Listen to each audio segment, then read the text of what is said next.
Senhor Presidente, Senhor Primeiro-Ministro, senhores deputados, o orçamento que hoje chega ao fim e que será viabilizado nesta Câmara tem um cunho e uma marca. Tem uma marca do primeiro, em muitas décadas, assumido, primeiro escondido, depois elogiado e agora celebrado. Este é o primeiro orçamento do Bloco Central em muitas décadas em Portugal. Mas ao menos teve o mérito de deixar claro que PS e PSD estão agora juntos na governação do país, escolhem e definem os temas que os devem mobilizar e até definem a estrutura do orçamento. A Aliança Democrática propôs uma redução em 2 pontos do IRC para este ano. Era uma proposta para levar a cabo já, em nome daquelas empresas que hoje sentem na sua vida, todos os dias, que já não conseguem pagar mais da carga fiscal que o Partido Socialista deixou. Essas empresas, que deram algumas um voto de confiança a este Governo, pediram essa ação. Menos IRC, menos tributação autónoma. Vamos, por uma vez na vida, ter um orçamento amigo de quem trabalha e não amigo de quem não quer fazer nada em Portugal. Porém, o que não sabiam é que atrás da cortina estava a ser negociado o orçamento do Estado e que o IRC era mesmo a barreira do Partido Socialista. O Partido Socialista acaba a viabilizar a descida do IRC num ponto percentual. O Governo volta atrás e já não deixa em 2 pontos, mas num ponto percentual. Senhoras e senhores deputados, isto nem inventado. É o Bloco Central mesmo à nossa frente.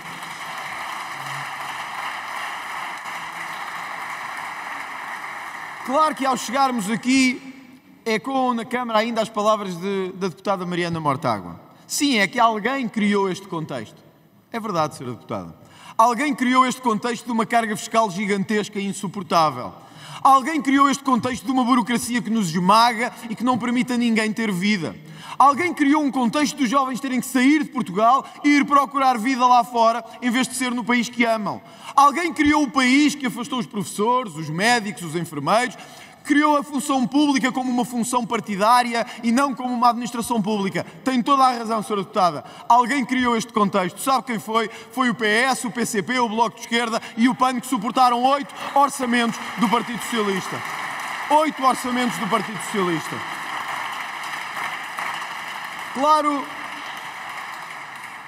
Claro que o Sr. Primeiro-Ministro pensava e ansiava por eleições. E por isso estava na esperança de que o Parlamento vorazmente lhe dissesse não pode continuar. Era mesmo a esperança de reforçar uma maioria que não existia e de poder ir a eleições mesmo que o país não tivesse esse interesse. Por isso o Governo multiplicou-se nos últimos dias, nas últimas semanas e nos últimos meses. Em anúncios, a grande maioria deles sem grande conteúdo ou sentido. Fazendo promessas e anúncios que sabia ou esperava que o orçamento não passasse para que pudesse não cumprir. Foi assim com polícias, foi assim com enfermeiros, foi assim com médicos, foi assim com professores, foi assim com quase todos os setores, que agora estão novamente desiludidos e ameaçam protestar frente ao Parlamento. Claro que quando chegou o dia da discussão, o Ministro das Finanças disse já não há margem. Não temos margem para fazer mais. Mas é importante que o país saiba para que era esta margem, para quem e de quem estávamos a falar. Sim. Senhoras e senhores deputados, o Chega queria, quer e lutará por aumentar pensões em Portugal. O Chega queria, quer e lutará para que os mais pobres dos mais pobres, para que aqueles que são os nossos familiares dispersos pelo país todo, que têm às vezes pensões de 200, 300, num país em que a pensão média é de 563 euros, num país em que a pensão de invalidez tem um valor de 448 euros. Eu pergunto, a quem conseguiria viver com estas pensões? Por isso, sim, perante o país e os títulos, nós assumimos, quisemos, queremos e vamos lutar por aumentar pensões, porque este não é o partido dos meninos ricos da Iniciativa Liberal, é dos pensionistas do país todo que precisam e querem um salário e uma pensão melhor.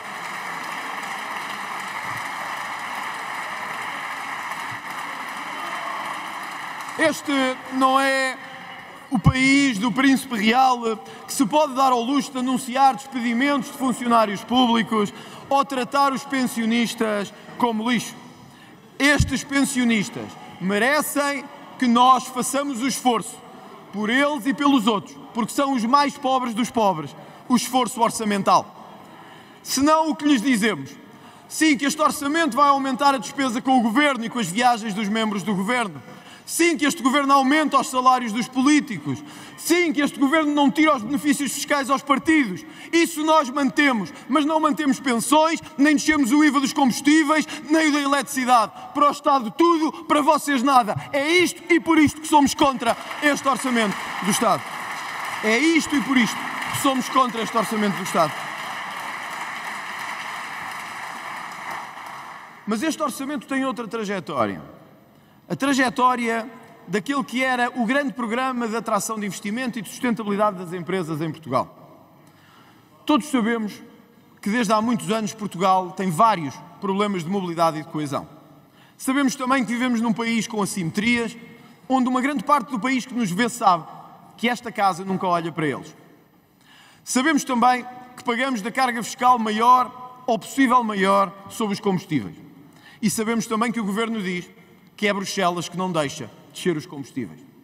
Sabemos que este Orçamento do Estado tinha a hipótese e a possibilidade de dar pelo menos um sinal. Era o sinal de dizer aos portugueses e às portuguesas que não iam passar a vida a continuar a olhar para a bomba de gasolina e a contar os tostões da sua carteira. Porque esta questão dos combustíveis não é só de legalidade ou de politiquice.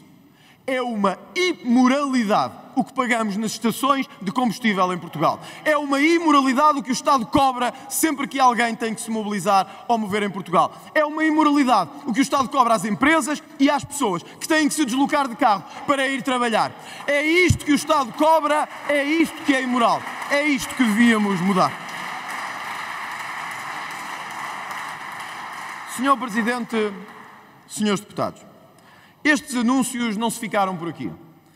E por isso o Sr. Primeiro-Ministro chamou às 8 da noite para uma conferência de imprensa que mudaria o destino de todos nós. Às 8 da noite decidiu falar ao país. Nessa comunicação esperávamos algo que efetivamente viesse a transformar ou tivesse transformado Portugal. Mas o que nos queria dizer o Primeiro-Ministro Luís Montenegro? Que tinha reunido com ministros, o que suponho que seja também habitual, que tinha reunido com chefias das forças de segurança, o que espero que seja também relativamente habitual, e dizer-nos que Portugal é um país muito seguro e que, para não terem dúvidas, nós vamos reforçar em alguns milhões a compra de carros para a PSP e para a GNR. Quem viu ficou claramente esclarecido. Quem ouviu pensou que não era o Primeiro-Ministro, não era Portugal e não era uma intervenção sequer digna de registro. Porém, passou o essencial a muitos. É que o Governo compreendeu o que nós andamos a dizer há meses. E quando quis voltar atrás, perceberam o óbvio em política. Com todo o respeito, Sr. Primeiro-Ministro, o original é sempre melhor do que a cópia.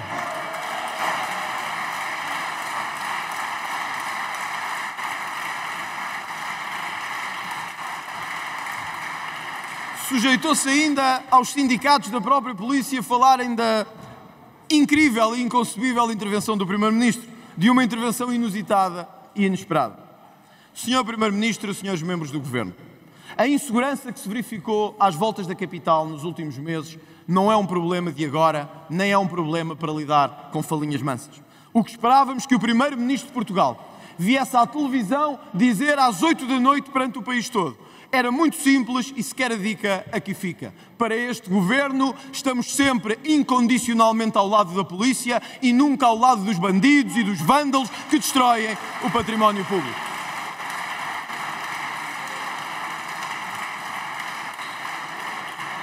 Era só fazer cumprir o suplemento de missão efetivamente e garantir que todos tinham direito ao subsídio de risco da atividade que verdadeiramente têm que correr riscos em Portugal. Nada disso foi feito, porque a ânsia de ter algo para anunciar, o medo da eleição a qualquer curva da estrada, está sempre a orientar a trajetória de um Governo que tem medo da própria sombra. Este é também o Governo e o orçamento das reformas falhadas. Ao tomar posse, o Sr. Primeiro-Ministro, na chegada agora ao primeiro orçamento, disse que ia fazer uma grande reforma da saúde em 60 dias, com medidas excepcionais, com efeitos também eles excepcionais. Os efeitos estão à vista, como se viu no caso do INEM. Cidadãos, homens e mulheres, a não conseguirem atendimento, a morrerem ou no hospital, ou fora dele, ou à porta, ou em casa. Uma Ministra da Saúde incapaz de assumir o mais básico da responsabilidade política quando há mortes que correm pela sua própria inação. E uma greve anunciada que o Governo desrespeitou, que não quis saber e que gerou também a morte de cidadãos. O Ministro da Educação faz sair na imprensa que 90% agora já têm aulas, que antes não tinham. E vem ontem assumir que houve um erro de cálculo nas formas como tinha apresentado os alunos sem aulas. Este não é um governo de reformas. Este não é sequer um governo de anúncios. Este é mesmo um governo de anúncios falhados a cada dia, a cada hora e a cada orçamento do Estado que aqui temos.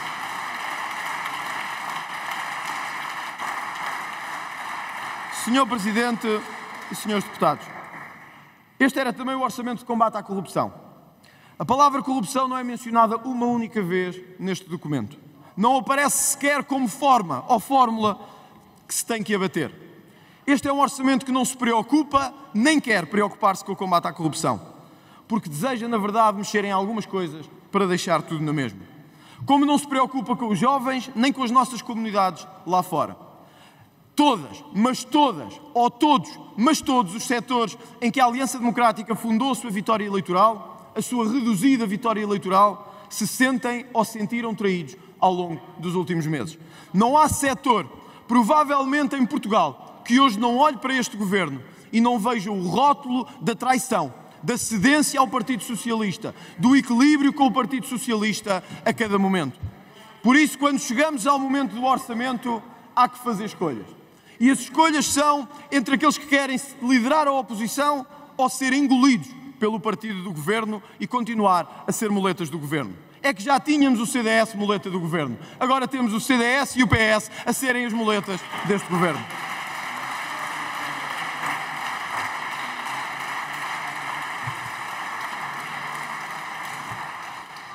Senhor Presidente, Senhor Primeiro-Ministro, este é um mau orçamento do Estado.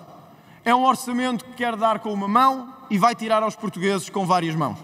É um orçamento que pretende fingir que vai baixar impostos, mas vai manter a carga fiscal precisamente no mesmo ponto em que o PS a deixou. É um orçamento que vai ser a continuidade do Partido Socialista e vai garantir, do parte do Partido Socialista, um voto favorável.